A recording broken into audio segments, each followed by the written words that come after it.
Hello friends, welcome to my channel. বন্ধুরা, recent কিছুদিন আগেই 2026 বিধানসভা ভোট হলো এবং তার ফলাফল বেরোলো। তো পশ্চিমবঙ্গের জনগণ 2011 সালে জয়লাভ করা তৃণমূল সরকারকে পরাজিত করে 2026 সালে বিজয় জানিয়েছে। তো মানুষ আজ 15 বছরের ব্যবধানে একটা সরকারকে ভেঙে দিল। তার আগে ছিল 34 বছরের শাসনকাল সিপিএম সরকারের। তো কোন সরকার কতটা উন্নয়ন করছে কি করছে না বন্ধুরা, আমরা সেটা দেখতে যাব না। আমরা পলিটিশিয়ানদের কোনো দোষ ভুল দেখব না এই ভিডিওতে আমরা সাধারণ মানুষকে নিয়ে আলোচনা করব। সাধারণ মানুষের উচিত বন্ধুরা, যেটা আমার ব্যক্তিগত মতামত, যে প্রতি রাজনৈতিক দলকে 5 বছর করে সুযোগ দেওয়া উচিত। প্রত্যেক রাজনৈতিক দলকে 5 বছর করে সুযোগ দেওয়া উচিত। 5 বছর যে কোনো রাজনৈতিক দল হতে পারে, সে উন্নয়ন করছে কি করছে না তা দেখে আমাদের নিশ্চিত করা উচিত তাকে আমরা ক্ষমতায় রাখবো কি রাখবো না। যখন কোনো দল প্রথম ক্ষমতায় আসে, সে চেষ্টা করে জনগণের মন জয় করার জন্য। প্রথম 5 বছর সে ভালো কাজ করবেই, কিন্তু তারপরের থেকে শুরু হয় তার নানা রকম অত্যাচার, নানা রকম তার ক্ষমতার প্রতাপ। তো বন্ধুরা, আমরা সকলে মিলে নতুন সরকারের ক্ষমতায় আনলাম বিজেপি সরকার। এই প্রথম বিজেপি সরকার পশ্চিমবঙ্গে প্রতিষ্ঠিত হলো। প্রথম বিজেপি সরকারের প্রথম মুখ্যমন্ত্রী আমাদের মেদিনীপুরের গর্ব, আমাদের কাছের গর্ব, শুভেন্দু অধিকারী মহাশয়। আমরা আশা রাখবো সাধারণ জনগণ হিসেবে ওনার কাছে, যে পশ্চিমবাংলা যে এতদিন অস্বচ্ছতার সঙ্গে কাজকর্ম হতো, আমরা সেই স্বচ্ছতার জন্য সকল শিক্ষিত যারা বেকার তাদের চাকরির জন্য, এবং যে নানা রকম দুর্নীতি হয়েছে, যে কারমানি হয়েছে, যারা শিক্ষিত বেকার, যারা রাস্তায় শিক্ষকতার জন্য বসেছিল, তারা যেন ন্যায় বিচার পায়, সেই আশায় আমরা সকলে ভোট দিয়েছি। অভয়ার মা যেন ন্যায় বিচার পায়, সেই আশায় আমরা প্রত্যেকে বিজেপি সরকারকে ক্ষমতা এনেছি। আমরা সকলে প্রত্যাশা রাখি এই সরকারের কাছে, সেটাই যেন আমরা আমাদের চাওয়াটা পেতে পারি। এবং একটা সরকারকে 5 বছর বললাম না কেন, সরকার চাইলেই সে নিজের উন্নয়নের জোরে সে 5 কেন 25 বছর 50 বছরও থাকতে পারে। হ্যাঁ, সত্যিকার অর্থে যদি উন্নয়ন হয়, আজকে আমরা দেখেছিলাম প্রত্যেকটা রাজনৈতিক দল দেখাচ্ছে যে আপনার ওই রাজ্যে গোলমাল হচ্ছে, আমাদের রাজ্যে হচ্ছে না, ওই রাজ্যে এটা করেছে, সেই রাজ্যে করছে। একটা কথা, যখন আমরা নিউজ চ্যানেলে বিভিন্ন রকম আলোচনা দেখি, তখন বলতো, সাপোজ আমি উল্লেখ করেই বলছি, সিপিএম তৃণমূল দুটো দল।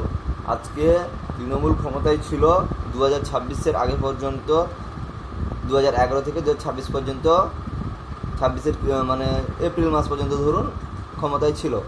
যখন আলোচনা হতো, যখন আমাদের পশ্চিমবঙ্গে নানা রকম অশান্তি বা দুর্নীতি হতো বা কোনো অভিযোগ উঠতো, তখন তৃণমূল সরকারের যে প্রতিনিধি নিউজ চ্যানেল সম্পাদকের কাছে আসতো, ওনারা কি বলতেন জানেন? ওনারা বলতেন, কেন সিপিএমের সময় কি এই গোলমালটা হয়নি? তো আমাদের স্পষ্ট বক্তব্য, সিপিএমের সময় ওই গোলমালটা হয়েছিল বলেই তো আমরা আপনাদেরকে ক্ষমতায় বসিয়েছি। সিপিএমের সময় ওই গোলমালটা হয়েছিল বলেই তো আমরা আপনাদেরকে ক্ষমতায় বসিয়েছি। তো আমরা আপনাদের কাছ থেকে এই শুনবো বলে আপনাদের বসাইনি যে ওই সরকারের গোলমাল করেছিল বলে আমরা গোলমাল করব। ওই সরকার গোলমাল করেছিল বলে যাতে আপনারা গোলমাল না করেন, তার জন্য আপনাদের ক্ষমতায় বসানো হয়েছিল।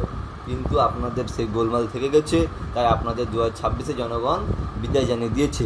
আমরা আশা রাখবো এই নতুন সরকারের কাছে এই গোলমালটা যেন পুনরাবৃত্তি না হয়, নাহলে মানুষ ভালো চোখে দেখবে না, কিছুদিন পর আপনাদেরও দূরে সরিয়ে দিবে।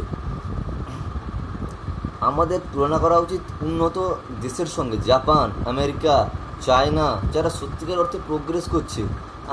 আমাদের দেশ কেন প্রোগ্রেস করতে পারছে না? আজকে জাপানে হিরোশিমা, নাগাসাকি নামক দুটো শহরে পারমাণবিক বোমা পড়ার পরও ওদের এডুকেশন সিস্টেম, ওদের হেলথ সিস্টেম, ওদের ব্যবহার, ওই দেশটা কোথায় পৌঁছে গেছে সেটা ভাবতে হবে। আমি চায়নার কথা ছেড়ে দিন, যে দেশের উপর পারমাণবিক বোমা অ্যাটাক হয়, সে দেশের আজ কন্ডিশনটা কোন জায়গায়? আমাদের দেশ আজ টেকনিক্যালি কোথায় দাঁড়িয়ে আছে সেটা ভাবতে হবে।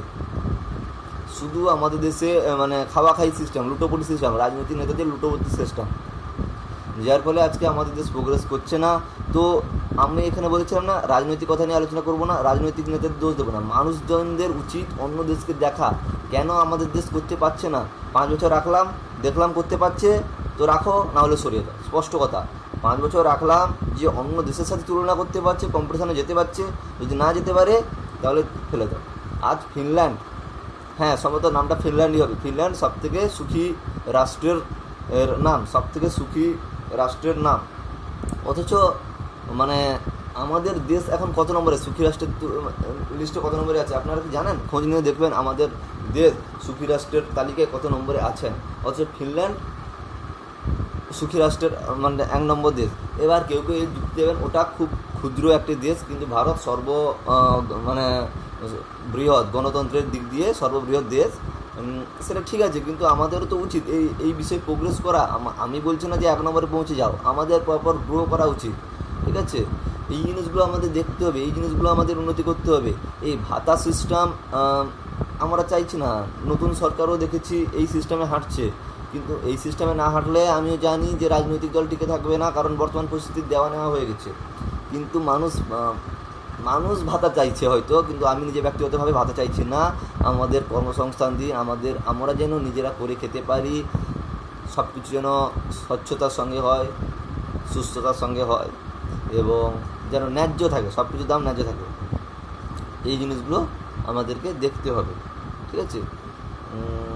আরেকটা কথা বন্ধুরা, যে আপনার চায়নার টেকনোলজি আজ কোথায়? চায়না সম্ভবত, আমি যতদূর আমার মানে মনে পড়ছে, চায়না আমাদের পরে স্বাধীনতা লাভ করেছিল, চায়না দেশটা আমাদের পরে স্বাধীনতা লাভ করেছিল, কিন্তু আজকে সেই দেশের পজিশনটা কোথায়? চায়না ফিনল্যান্ডের সঙ্গে না হলে তুলনা করা ভারতে যাবে না, কিন্তু চায়নার সঙ্গে তুলনা করা যাবে, কারণ চায়নাও বৃহৎ একটা দেশ, ভারতও বৃহৎ একটা দেশ। চায়নাও গণতন্ত্রের দিক দিয়ে সম্ভবত 2য় স্থানে এখন অবস্থিত, আগে প্রথম ছিল, এখন ভারত 1ম স্থানে পৌঁছে গেছে গণতন্ত্রের দিক দিয়ে, মানে জনগণের সংখ্যার দিক দিয়ে। তাহলে চায়না যদি এত উন্নতি করতে পারে, আমরা কেন পারবো না? এই বিষয়ে আমি সকল মানুষের কাছে দৃষ্টি রাখার জন্য আবেদন করছি, কোনো রাজনীতি নেতার কাছে নয়, সকল মানুষের কাছে দৃষ্টি রাখার জন্য আবেদন করছি। ধন্যবাদ, ভালো থাকুন, সুস্থ থাকুন।